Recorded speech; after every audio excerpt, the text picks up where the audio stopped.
जेठ महिनामा 5 वटा कम्पनीले आफ्नो आइपिओ निष्कासन गर्दैछन्। आज हामी यस भिडियोमा कुन कुन कम्पनीहरूले आइपिओ निष्कासन गर्दैछन्, कति रकम बराबरको आइपिओ निष्कासन गर्दैछन् र कतिको दरले आइपिओ निष्कासन गर्दैछन् र यी कम्पनीको वित्तीय अवस्था कस्तो रहेको छ भन्ने कुराको बारेमा आज हामी यस भिडियोमा चर्चा गर्नेछौं। जेठ महिनामा आफ्नो आइपिओ निष्कासन गर्ने पहिलो कम्पनी रहेको छ सानीगाड हाइड्रो पावर कम्पनी लिमिटेड, जुन कम्पनीले यही जेठको 18 गतेबाट आफ्नो आइपिओ निष्कासन गर्न लागेको छ। यस कम्पनीले 85,50,000 किता शेयर आइपिओ मार्फत निष्कासन गर्न लागेको हो। र त्यस्तै गरी अर्को कम्पनी रहेको छ एभरेस्ट कलर लिमिटेड, जुन कम्पनीले यही जेठको 22 गतेबाट आफ्नो आइपिओ निष्कासन गर्न लागेको हो। यस कम्पनीले 6,55,700 किता शेयर सर्वसाधारणहरूको लागि निष्कासन गर्न लागेको छ।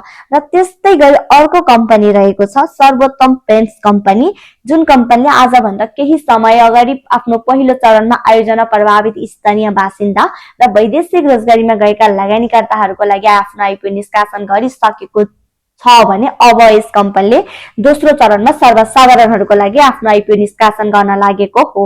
यस कम्पनीले कहिले आइपिओ निष्कासन गर्ने भनेर मिति सार्वजनिक गरिसकेको छैन, तर अब छिट्टै नै यस कम्पनीले पनि सर्वसाधारणहरूको लागि आफ्नो आइपिओ निष्कासन गर्ने कुरा जानकारी गराएको छ। र त्यस्तै गरी आफ्नो आइपिओ निष्कासन गर्न लागेको अर्को कम्पनी रहेको छ माउन्ट एभरेस्ट कम्पनी लिमिटेड, जुन कम्पनीले आजभन्दा केही समय अगाडि पहिलो चरणमा वैदेशिक रोजगारीमा गएका लगानीकर्ताहरू र आयोजना प्रभावित स्थानीय बासिन्दाहरूको लागि पहिलो चरणमा यस कम्पनीले पनि आफ्नो आइपिओ निष्कासन गरिसकेको छ भने अबको क्रममा यस कम्पनीले सर्वसाधारणहरूको लागि दोस्रो चरणमा आफ्नो आइपिओ निष्कासन गर्न लागेको हो। यस कम्पनीले पनि अब छिट्टै सर्वसाधारणहरूको लागि आफ्नो आइपिओ निष्कासन गर्ने कुरा जानकारी गराइसकेको छ, तर अहिलेसम्म यस कम्पनीले कहिले आइपिओ निष्कासन गर्ने भनेर मिति सार्वजनिक गरिसकेको छैन, तर यस कम्पनीले पनि अब छिट्टै सर्वसाधारणहरूको लागि आफ्नो आइपिओ निष्कासन गर्न लागेको छ। यस कम्पनीले 14 लाख किता शेयर सर्वसाधारणहरूको लागि निष्कासन गर्ने छ। र त्यस्तै गरी अर्को कम्पनी रहेको छ Beni hydro power company limited.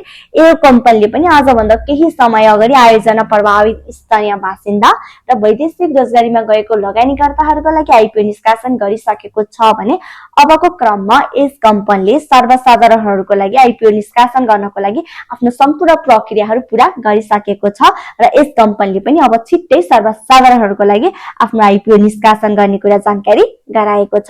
यसरी 5 वटा कम्पनीहरू अब आफ्नो आइपिओ निष्कासन गर्नको लागि कुनै कम्पनीहरूले चाहिँ डेट पनि फिक्स गरिसके कहिलेबाट आफ्नो आइपिओ निष्कासन गर्ने भनेर, कुनै कम्पनीहरूले आफ्नो डेट पनि फिक्स गरिसके भने कुनै कम्पनीहरू चाहिँ अब आफ्नो आइपिओ निष्कासन गर्नको लागि सम्पूर्ण प्रक्रियाहरू पूरा गरेर सेभनको पाइपलाइनमा रहेका छन्। यी कम्पनीहरूले चाहिँ आफ्नो आइपिओ निष्कासन गर्नको लागि डेट मात्र फिक्स गरेका छैनन्, तर अब छिट्टै नै यी कम्पनीहरूले पनि सर्वसाधारणहरूको लागि आफ्नो आइपिओ निष्कासन गर्ने कुरा जानकारी गराइसकेका छन्। तपाईहरूलाई यो भिडियो कस्तो लाग्यो?